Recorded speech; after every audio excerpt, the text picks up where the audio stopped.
ஆமாம், சங்கீதம். உங்களுக்கு தலைப்பு வந்து சங்கீதம் 46:1. சங்கீதம் 46:1 தலைப்பு. 698 பக்கம் எடுத்துக்கோங்க. தேவன் நம்மளுக்கு அடைக்கலமும் பலனும் ஆபத்து காலத்தில் அனுகூலமான துணையுமான. தேவன் எப்படி இருக்கார்? இங்க வந்திருக்கிற எல்லா தேவ பிள்ளைகளுக்காக தேவன் சொல்கிற வார்த்தை, ஆபத்து காலத்தில் உங்களுக்கு எப்படி இருப்பாரா? அனுகூலமா இருப்பாரா? அடைக்கலமானவராக இருப்பாரா? இங்க வந்திருக்கலாம் உங்களுக்கு என்னன்னா தேவனுடைய வார்த்தை. இந்த வார்த்தையை நீங்க தலைப்பை வைத்துக் கொள்ளுங்க. இந்த தலைப்பில் என்ன நடக்குதோ என்ன பேசுறாரோ அதை நம்ம கேட்கலாம். கர்த்தர் பேசுகிற வார்த்தையை நாம் என்ன பண்ணோம்? உத்து கவனித்து அது பிரகாரம் நடக்க கற்றுக்கும் போது தேவன் நம்மளை கண்மணியாகி இருக்கிற இயேசு கருணையுள்ள தேவன் அப்படியே செய்வாராம். ஆமே. ரெண்டாவது, ரோமர் 11:29. 11:29 ரோமர் 220 பக்கம். பக்கம் சொல்லி பிடிங்க.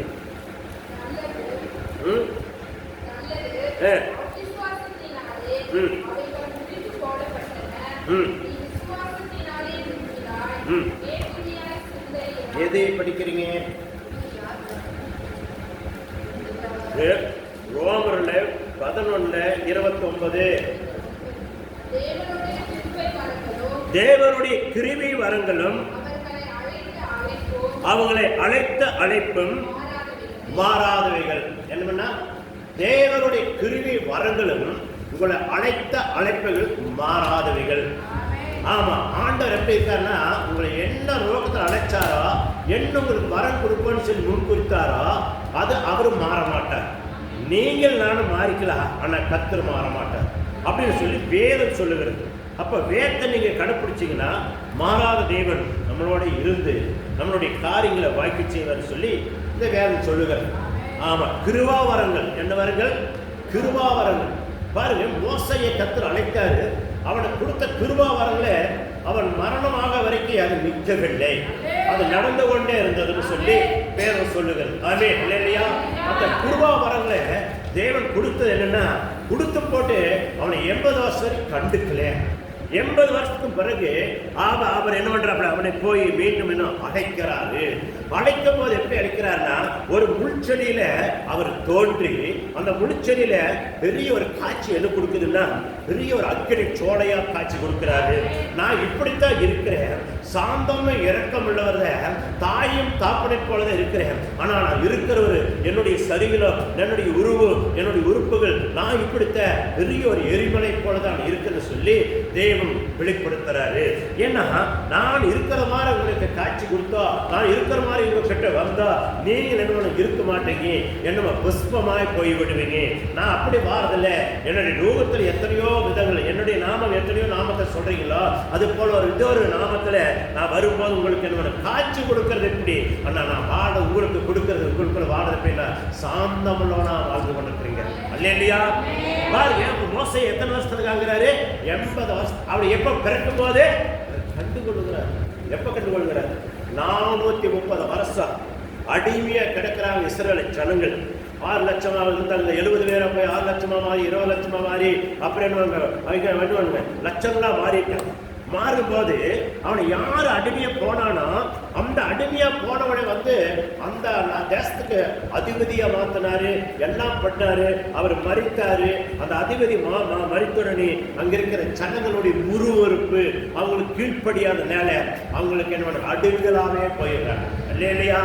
அடிமையா போனவன இந்த சன்னதி 70 பேர் போனையில அவங்க அந்த தேசத்துக்கு அதிபதியை வச்சது மட்டும் இல்ல, அவங்க ராஜா மாதிரி ராசாத்திகளை மாதிரிதான் வைத்தாரு. அவங்களுக்கு நல்ல இடத்தை கொடுத்தாரு. அந்த இடத்தை கொடுத்து அந்த இடத்துல தான் இவங்க என்ன ஆடுகள் மாடுகளோட அந்த இடத்த செழிப்பான இடத்த கொடுத்தாரு.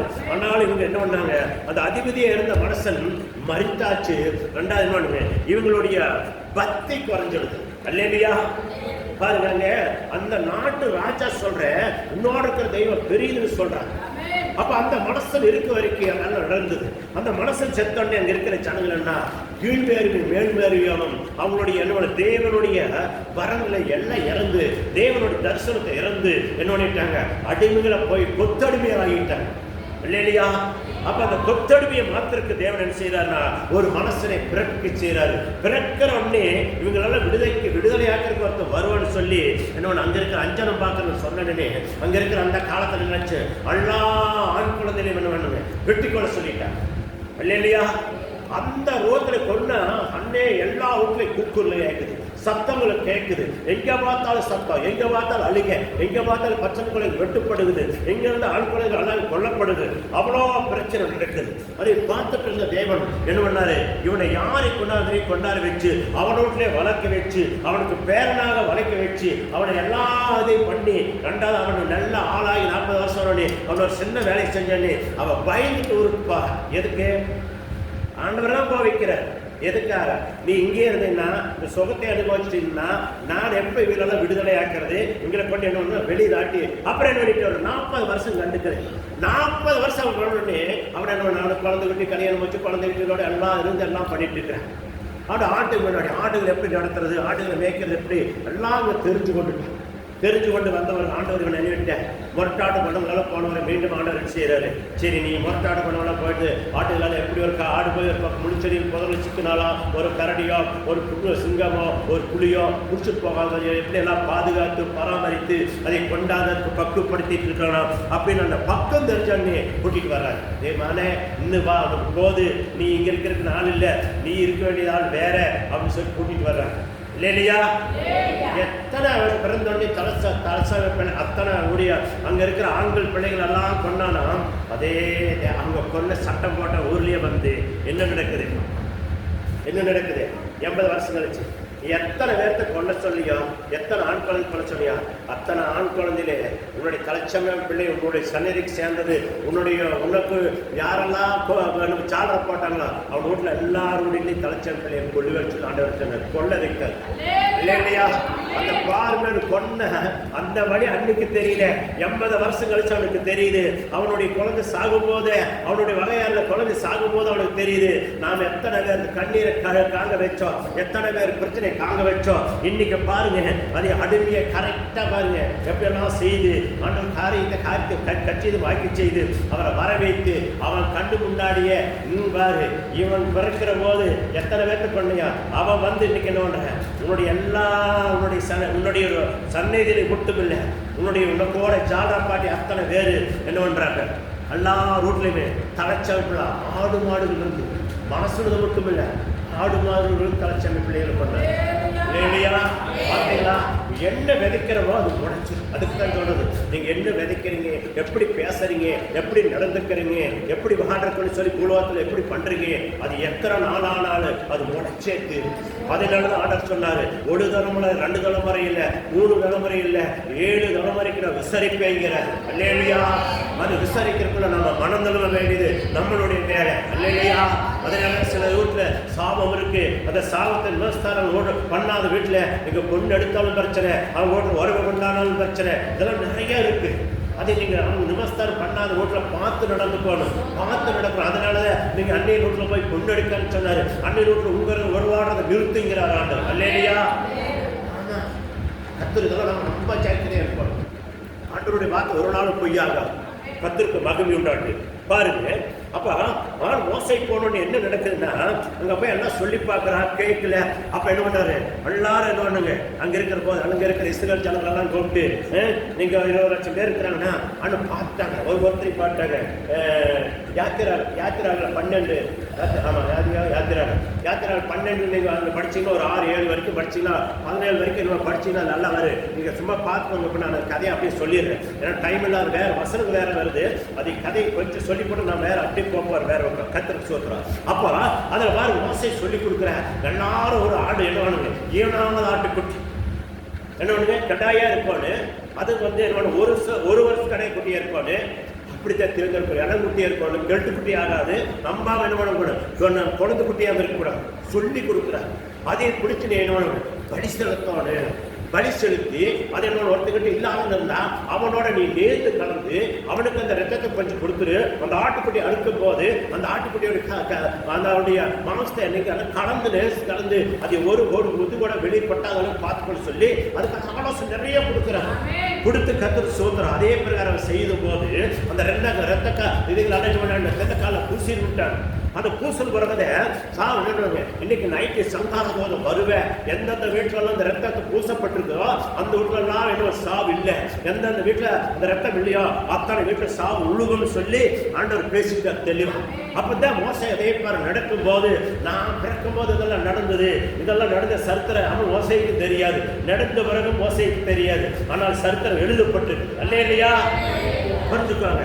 அப்ப பாருங்க அந்த கதையெல்லாம் என்ன நடக்குதா, இவங்க காலத்துல என்ன ஆச்சுன்னா அங்கெல்லாம் நடந்தது ஆண் குழந்தைகள் அப்ப மட்டும் பிறக்கிறத கொண்டாங்க. இது அப்படி இல்லை, தலைச்சம பிள்ளைகள். எத்தனை தலைச்சம், யாரால வீட்டுல தலைச்சம பிள்ளைகள் அத்தனை வீட்லையும் என்னோட சங்காரம் ஆச்சு, கொண்டு வைத்துட்டார். பாத்தீங்களா, அவன் என்ன விதைச்சானதே விதைக்கு.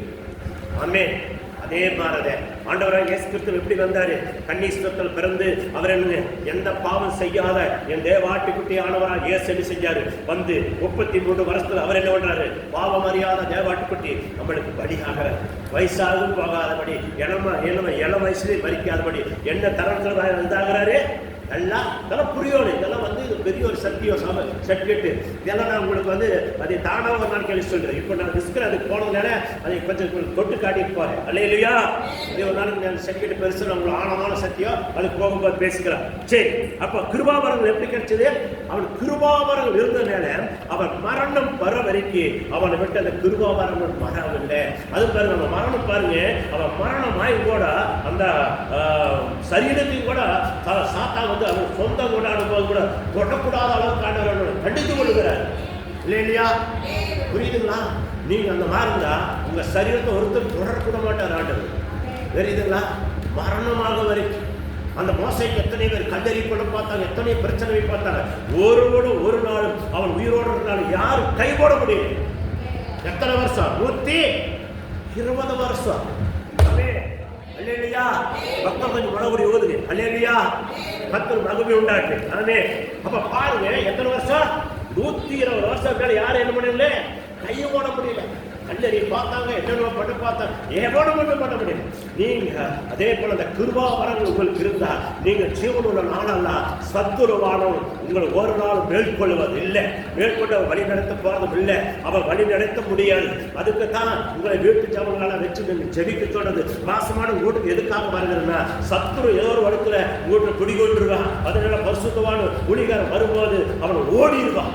இல்லையா, யாரை கண்டு ஓடுறானோ இல்லையா, ஊழியக்காரன் வரும்போது ஓடிடுவான். ஏன்னா ஊழியக்காரன் ஆரை கொண்டு கூட்டிட்டு வர வானத்தை போய் உண்டாக்கணும், உடைய வார்த்தை சுமந்து கொண்டு அப்பா நீர் எனக்கு முதல் சொல்லுங்க, அந்த வீட்டில் இருக்கிற பிரச்சனை எனக்கு என்னன்னு தெரியாது, நீங்க தான் வரணும், நீங்க தான் நடத்தணும். அந்த வீட்டு பிரச்சனைக்கு போய் பார்க்கும்போது சத்துரு எப்படி அவன் ஆண்டவே அப்பா சமணம் போட்டு உட்கார்ந்து கொண்டிருக்கானோ, அவன் எந்த ரோகம் உட்கார்ந்துருக்கிறானோ அவன் ஒருக்கருக்கு வல்லமே உம்மிடத்தில் உண்டு, நீங்க வாங்கப்பான்னு சொல்லி ஊழியக்காரன் கதறி கொண்டு வரும்போது அங்க வந்து பார்த்து ஜெபிக்கும் போது அவனுடைய ஆதிக்கம் எல்லாம் ஒழித்து நொறுக்கி தெய்வீக ஆதிக்கம் உங்க வீட்டுல வரும்.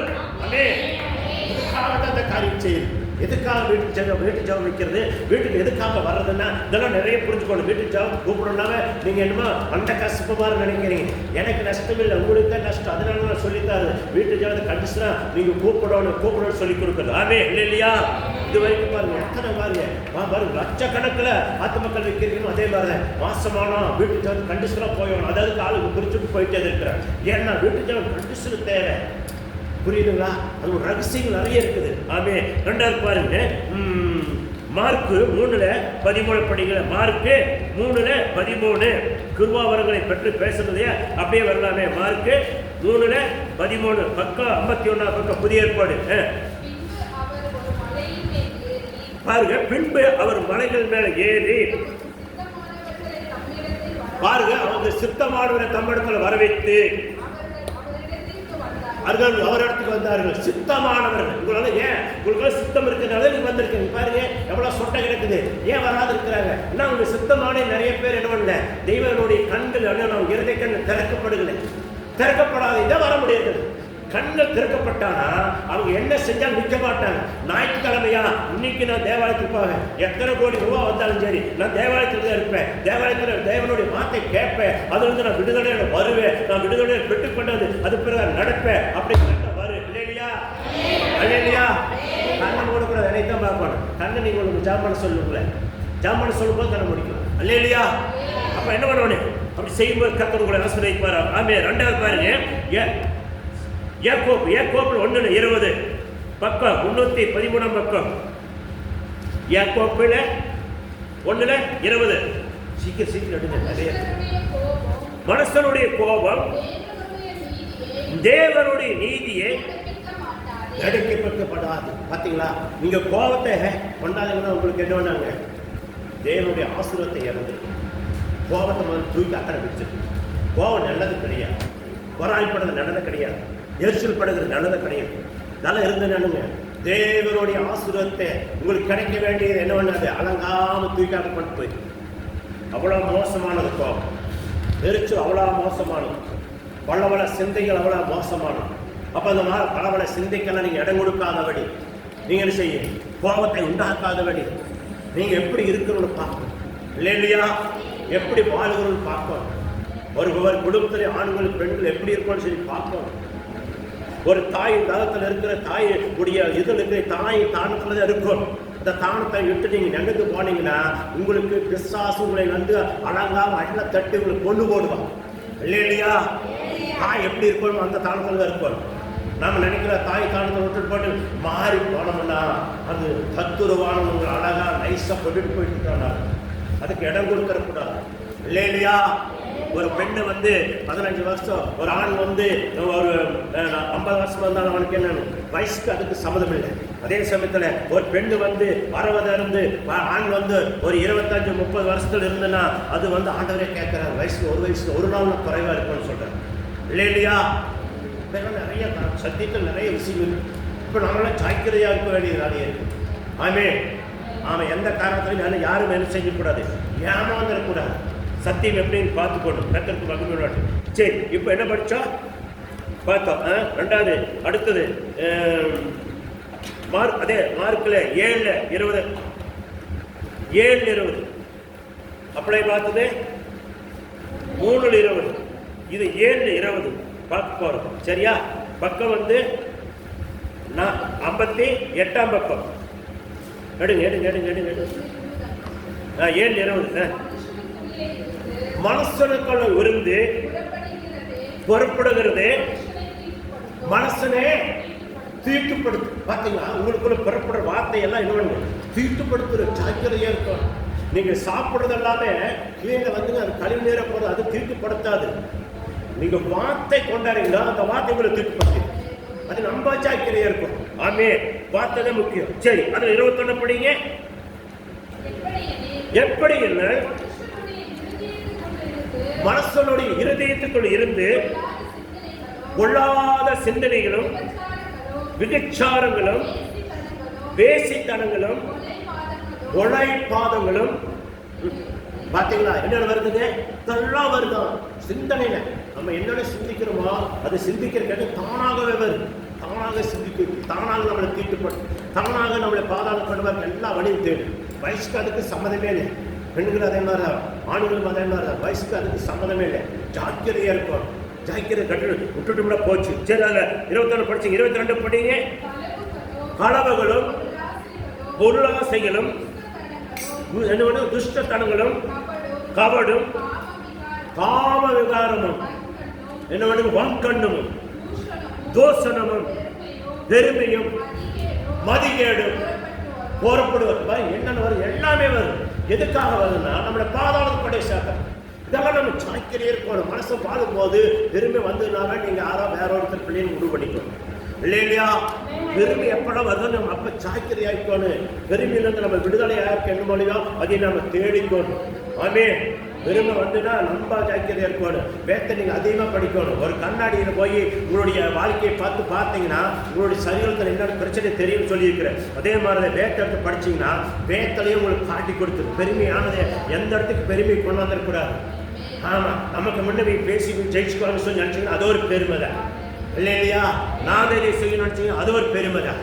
எல்லா இடத்துலையும் பார்த்துருக்க வேண்டும். மனசனா இருக்கும்போது எல்லா எண்ணங்களும் வரத்தங்கி நாம கத்திர இடத்துல ஒதுக்கணும். அதுக்காக தான் 12 மணி நேரம் சாப்பிட தண்ணி குடிக்காது உட்காருவீங்க. அப்படி சில பேர் டெக்னிக்கலா என்ன பண்றது, வரும்போது இருக்க நல்லா டீ பாடே கொண்டா சாப்பிடுது, குறுக்கோலையும் சாப்பிடுறதெல்லாம் நினைக்கிறீங்க. அதெல்லாம் மாறணும். எதுக்காக? பிசாசு உங்களை திங்கி வச்சு அவன் வெளியே போகாது உங்களை பாதுகாக்கிறதுக்காக தான் அவங்களை திங்கி வைக்கிறது. இல்லையா? உபவாசம் என்ன தெரியுமா?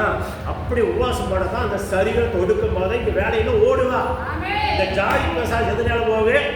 ஜபத்தினாலேயுமே உபவாசத்தினால. அப்ப அது ஓடாத வச்சிருக்க காரணம் நீங்க தான் வரும்போது கண்டதெல்லாம் திங்களா அது திங்களா இதே திங்களா திங்கும் போது அது ஓடவே ஓடாது. அவன் டெக்னிக்கலாக உட்காந்துக்குவேன். இங்க எப்பவுமே நம்ம எப்படி உபவாசம் போட்டாலும் இங்க நம்மளுக்கு கிடைக்க வேண்டியதெல்லாம் கிடைச்சிது, சாப்பிட வேண்டியது சாப்பிடலாம். அவன் என்ன அழகா உங்களை தந்திரமா சாப்பிட வச்சிருக்கான். இல்லையா?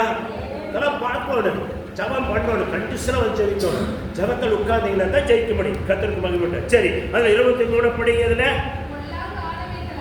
பொல்லாத ஆணைகளாகிய இவைகள் எல்லாம் உள்ளத்திலிருந்து புறப்பட்டு மனசை தீட்டுப்படுத்து என்றார். தன சத்தத்திலே போய் தூங்குறீங்களா? அப்ப என்ன பண்றது தெரியல. என்னைக்குதான் பண்ணுவேன் இல்லையா? இத்தனை சத்துல தூங்கணும், ஒண்ணுமே பண்ண முடியாது. அல்லேலூயா, அல்லேலூயா, அல்லேலூயா.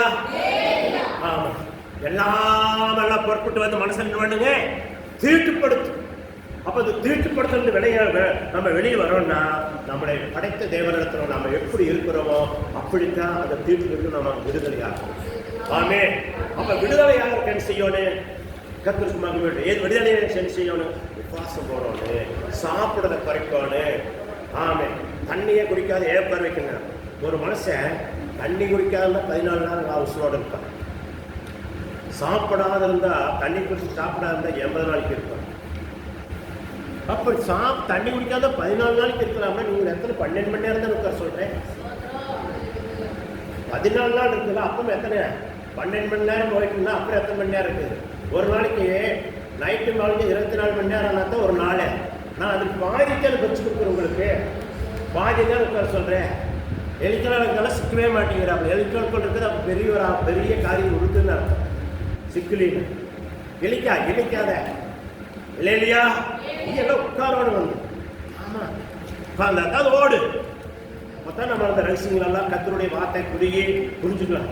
ஒரு நாளைக்கு 24 மணி நேரத்தில் பாதியை பிரித்து தேவசமத்தில் உட்காரும் போது அந்த ஆவிகள் ஆட்டா மாட்டிக்க பார்ப்பேன், உட்காந்து பார்ப்பேன். 2வது போன வரை போய் சாப்பிட்டேன்னு வர பார்ப்பேன். நாம் என்ன அந்த குடிவாதத்திலேயே நிற்கும். குடிவாதமான ஜபம், குடிவாதமான வசனம், குடிவாதமான தனித்தனி 1 மணி நேரம் ஜெபிக்கிறது, 2 மணி நேரம் ஜெபிக்கிறது விடவே கூடாது. வேலைக்கு போறேன் பாருங்க, வேலைக்கு போயிட்டு 2 மணி நேரம் ஜெபிக்கிறீங்க. அவங்க எப்படித்தான் ஜெபிக்கிறாங்க எனக்கே தெரியல. ஆனால் வீட்டில் இருக்கிறீங்க பாருங்க, வீட்டிலேயே இருப்பாங்க. அதை சாக்கு சொல்லிட்டு அங்கேயே துணிமணியை சட்டிவாணியை தொட்டுக்கொண்டே பொழுத போக்கடிச்சிட்டு அங்கேயே எல்லாரும் தூங்கிட்டு எல்லாரும் சாப்பிடும் தூங்கம் பாத்ரூம் நிரப்பிட்டே இருக்கிற வேலை தான் வீட்டு. இல்லையா? கேட்டேன்னா இவ்வளோ சடங்கு அப்படின்னா இப்போ திங்கிற பட்சத்தில் சடங்கு ஓடிது. ஆமே இல்லையா? ஆமாம், இன்னும் ஓவரம் மூடிக்கிட்டே வரும். திங்கிற குறைச்சா நல்லது. சத்தான பொருள் திங்கணும். அதுக்காக சத்தான பொருள் தின்னு என்ன பண்ணணும்? ஜெபிக்கணும்னு ஆசை வரும். இவ்வளோ நேரத்துக்கு இந்த வேலை செய்யணும்னா எப்படி ஓடுறோம்? எங்கள் வீட்டுக்கு மேலே போகிற அம்மா இருக்குது. அவங்க வீட்டுக்காரர் இருக்கிறாங்க இல்லை தெரியும். பிள்ளை ஒன்று இருக்கிறாங்க. ஒரு பிள்ளையும் பையனை பேரம் பேத்தி வருவாங்க. நான் பார்த்துருக்கிறேன். 2 நாள் நல்லா இருப்பாங்க. 2 நாள் பார்த்தா அம்மாவோட மகள் சும்மா அப்படியே நாய் கூட மோசம் கத்துவாங்க. நானே பையனுக்கு போய் எந்த போய் கத்துறாங்க. அப்புறம் 2வது காணாத பிள்ளைங்க காணாத குழந்தைங்க காணாது. இப்போ இந்த ஆளை இந்த அம்மா பார்த்துக்கணும். அவளை நான் 5:30 பார்த்துக்கணும்.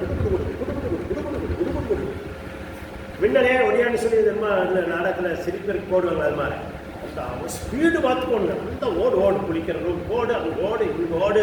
அது என்ன ஸ்பீடு? அப்போ பாருங்க, காலை சீலை கட்டி தண்ணி பார்த்துட்டு அப்போ நான் ஜன்னல் பார்ப்பேன். அவகாசம் போகிறது வருது. அவ்வளோ ஸ்பீடாக போக வந்துட்டு என்ன பண்ணுங்க. அப்புறம் தூக்கி தோல் என்ன பண்ணுங்க, ஒரு பையன் தூக்கி போடு டீச்சர் வேலைக்கு போகிற மாதிரி கட்டன்னு ஓடி நைட்டு நேரத்தில் வந்துடு. நேரத்தில் அது நைட்டு வந்தாலே ரைட்டு இல்லைப்பா. அவ்வளோ அலையுது ரைட்டு போட முடியல. சொந்த வீடு தான்.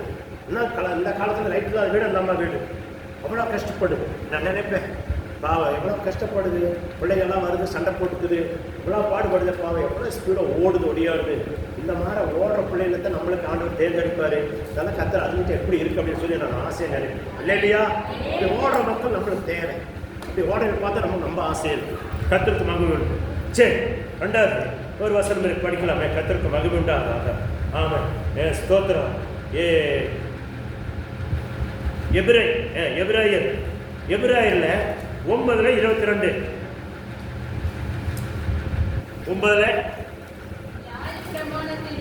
பாருங்க. 305 பக்கம் தானே படி. நியாய பிரமாணத்தின்படி எல்லாம் இரத்தத்தினாலே சுத்திகரிக்கப்படும். ரத்தம் சிந்துதல் இல்லாமல் மன்னிப்பு உண்டாகாது. பார்த்தீங்களா? அதனாலதான் ரத்தம் சிந்தெல்லாம் மன்னிப்பு இல்லை. ரத்தம் சில ஒரு குடும்பத்தை காப்பாற்ற முடியாத மோச இடத்துல ஆதியிலே என்ன பண்ணாரு? ஆட்டுக்குட்டியில தெரிந்தெடுக்க சொன்னார். அது இன்னொன்று 1 வருஷத்து ஆட்டுக்குட்டியில, அது கடா குட்டிகளா இருக்கணும். அதுல அந்த குட்டிகளுக்கு எந்த இதுவும் இல்லாத பழக்க வழக்கம் இல்லாத ஆட்டுக்குட்டிகளை பார்த்து தெரிந்தெடுத்து வச்சார். எடுக்க வச்சு செஞ்சார் ஆண்டு. அதைய தெரிந்தெடுத்து வச்சு அதைய பலியோட சொன்னார். அதை பலியோட சொல்லி சின்னக்கல்ல நிலவுக்கல்ல பூச வச்சார். அதே மாதிரி தான் ஆண்டவராக இயேசுக்கிட்ட அப்புறம் என்ன பண்ணாங்க? அதுக்கு பின்னால் அவையில் எல்லாம் காரியத்தை முடிச்சுவார். எத்தனை நாள் கழிச்சு வர்றாரு. அப்புறம் எத்தனையோ நாட்கள் கழிச்சு தான் பின்னாடி வருங்க. அவங்களோட இருந்து இடப்பட்டு 430 வருஷம் இருந்து போட்டு 2வது வரும்போது ஆண்டவர் வருகிற அத்தனையோ வருஷங்கள் நாட்கள் போயிட்டு வர்றாரு. ஆண்டவருடைய தரிசனங்களோ இறந்துடுறாங்க சில நேரத்தில். மோசை போன காலத்தில் 2வது என்ன யோசுவா வழி நடத்துறாரு. எத்தனை காரியங்கள் எல்லாம் நடக்குது. அதுக்கும் பிறகு தான் ஆண்டவரே வர்றாரு. ஆண்டவர் வந்து நம்மளுக்கு என்ன பண்ணார்? நல்லதாக செஞ்சு வச்சுருக்காரு. இன்றைக்கெல்லாம் ஏன் ஞானஸ்தானம் எடுங்க, ஏன் உங்களுக்கு திருவிருந்து வாங்கி நீங்கள் பாதுகாக்கணும்னு சொல்லி கொடுக்குறதுக்குன்னா பாருங்க, ஆதியிலேருந்து அந்த ரத்தத்தினால தான் பிரச்சனை, ரத்தத்தினால ஜெயிச்சுக்கிற ரத்தத்தினால தான் எல்லாமே நடந்தது. ஏன்னா ரத்தத்தினால மனசு என்ன பண்ண? ரத்தத்தில் தான் வாழ்கிறான். அவனோட சரீரம் கூட ரத்தம் இருக்குது, அவனோட மாம்சத்தில் ரத்தம் இருக்குது. அதனால தான் அந்த ரத்தத்தினால தான் அவனை என்ன பண்ண முடியும்? தீட்டிலிருந்து காப்பாற்ற முடியும். இல்லையா? அப்போ இதெல்லாம் நம்ம புரிஞ்சு கொள்ளணும். ஏன் ஞானஸ்தானம் எடுக்க சொல்கிறாங்க? எதனால எடுக்க சொல்கிறாங்க? ஞானஸ்தானம் எடுத்து நீங்கள் இப்படி இருக்கணும், நீங்கள் இருந்து உங்களை தப்பிச்சுக்கொள்ளணும்னு சொல்லி ஏன் உங்களுக்கு சொல்லித்தாருன்னா இதுதான் விஷயம். இல்லையா? இப்போ நம்ம சாவை எப்போ போகுங்க? ஞானஸ்தானம் எடுத்தால் மட்டும் போயிடாது. அப்புறம் என்ன ஒன்று? அதையே பைபிளை தெரிஞ்சு அனைதலும் கை கொள்வாங்க. கை கொண்டு என்ன ஒன்று படிக்கணும். அப்புறம் என்ன ஒன்று படித்து நம்ம இடத்துல இருக்கிற காரியங்களெல்லாம் நினச்சி முன்னாடி கொண்டாந்து பார்த்து ஜெபிக்கணும். ஜெபிச்சு செய்யணும். அதை அறிக்கூடணும். அறிக்கூட்டு நம்ம என்ன பண்ணணும்? சரி பண்ணணும். சில பேர் பாருங்க, 6 மாதத்துல நல்லா அறிக்கூட்டு கரெக்டாகி அவங்க வாழ்க்கையவே சுத்திகரிச்சுக்கணும். சில பேர் அந்த 10 வருஷம் இருப்பாங்க, அப்படியே இருப்பாங்க. 10 வருஷம் இருப்பாங்க, சாக வரைக்கும் இருப்பாங்க. சில பேர் அப்படியே இருப்பாங்க. செத்தவர்கள் என்ன ஆயிடுவாங்க? எங்கே அங்கே அவ்வளோதான், வேறு ஒன்றும் பண்ண முடியாது. என்ன சத்தியம் என்ன பண்ண? எல்லாரும் கூட சத்தியம் கணிக்கப்படுது. அடிக்கடிக்கு உங்களுக்கு சொல்லியிருக்கேன். பள்ளிக்கூடத்தில் 3 மாணவர்கள் இருப்பாங்க. 100 பேருக்கும் என்ன பண்ணுங்க? வாத்தியார் மாறி வந்து கணக்கெடுக்கிறோம், அது என்ன இது வந்து சொல்லி கொடுத்துட்டு இருப்பாங்க. அதில் நல்லா தேர்ச்சி கேட்டவன் பாருங்க, கலெக்டர் ஆகியிருப்பேன். நல்லா கேட்டவன் பாருங்க, இன்ஜினியர் ஆகியிருப்பேன், தாசில்தார் ஆகியிருப்பேன், ஆராய் ஆகியிருப்பேன், எல்லாம் ஆகியிருப்பாங்க. ஆனால் மனசு பாருங்க, அந்த ஒன்றுமே கேட்டுக்காத பாருங்க. அத்தனை பேருக்குள்ள எல்லாருக்கும் உள்ளதான் அவங்க எடுக்கிற சர்டிஃபிகேட் கரெக்டாக எடுத்துருப்பாங்க. அதில் பாருங்க கண்டுக்காத பாருங்க, அவன் எப்போதும் அது என்ன பண்ணுங்க? கெட்டு பிடிச்சதாகி அப்படியே ஒரு வாரம் இருக்காங்க. அவன் ஒன்றுமே பண்ண முடியாது. ஏன்னா அவன் என்ன பண்ண முடியாது? அசால்ட். அதே மாதிரி தான் நமக்கு கொஞ்சோண்டு இருக்கிறோம். அசால்ட்டாக இருந்தீங்கன்னா தூக்கம் வந்துட்டு இருக்கு. அசால்ட்டு கொஞ்சம் மாறணும். ஆமே இல்லையா? அசால்ட்டு மாறணும். வரும் பயம் வரும், பக்தி வரும். பக்தி பயம் இருந்தால் ஆறாலும் நீங்கள் ஜெயிப்பீங்க. உங்களுக்குள்ள கர்த்தருடைய மகிமை ஒதுக்கி இந்த நாய்ப்பிரவன் என்னங்க ரத்தம் இல்லாத காரியங்கள் எதுவுமே செய்ய முடியாது. அதனால தான் மனசு வந்து என்ன செய்யக்கூடாது? ரத்தத்தை சாப்பிடக்கூடாது. ரத்தத்தை எடுக்கக்கூடாது. யாருமே சாப்பிடக்கூடாது. கரியெல்லாம் எடுத்து வந்து நல்லா கழுகிறோம். ரத்தம்லாம் கழுகி சுத்தப்படுத்தி அப்படியான ஒரு தண்ணிங்க 2 தடவை கழுகி தான் சாப்பிடணும். ரத்தத்தோடு சாப்பிடக்கூடாது. ஏன்னா ஆண்டவர் அதில் தான் பாவத்தை வச்சுருக்காரு, அதில் தான் ஜீவனை வச்சுருக்காரு. 2 வந்தது. அதனால எந்த மனசும் ரத்தத்தை தின்றக்கூடாது. ஆமாம், எரிச்சலை எடுத்து வந்தீங்கன்னு நினைச்சு விடக்கூடாது. ரத்தம் சுத்தமாக கழுவிப்பட்டோம். ஏமாந்து யாராச்சும் சொல்கிறாங்க ரத்த உடனே சொல்லி எடுத்துடாதீங்க. உடனே எடுத்துட்டு வந்து சாப்பிட்டு வேணாம்னு சொல்லு. ரத்தத்தை தொட்டாதீங்க. ஆமாம், அதில் அந்த பாவத்தை நீங்கள் போன பாவத்தை திருப்பி கொண்டு வந்து உடனே உட்கார வச்சுக்குவீங்க. ஒரு எச்சரிக்கை ஆகிக்கும். சரிங்களா? இந்த வார்த்தை இதோட கொண்டு நான் இன்னைக்கு நிறைவு பண்ணுறேன். ஏன்னா நேற்று வார்த்தை நான் எடுக்கல. அது வேறு, அது சர்டிஃபிகேட் வேறு, இந்த சர்டிஃபிகேட் வேறு. ஏற்கனால கர்த்தர் உங்களை ஆசீர்வதிப்பாரா. ஆமே. அப்படியே எல்லாம் முழங்கால் பண்ணி நம்ம செவிக்கலாமே.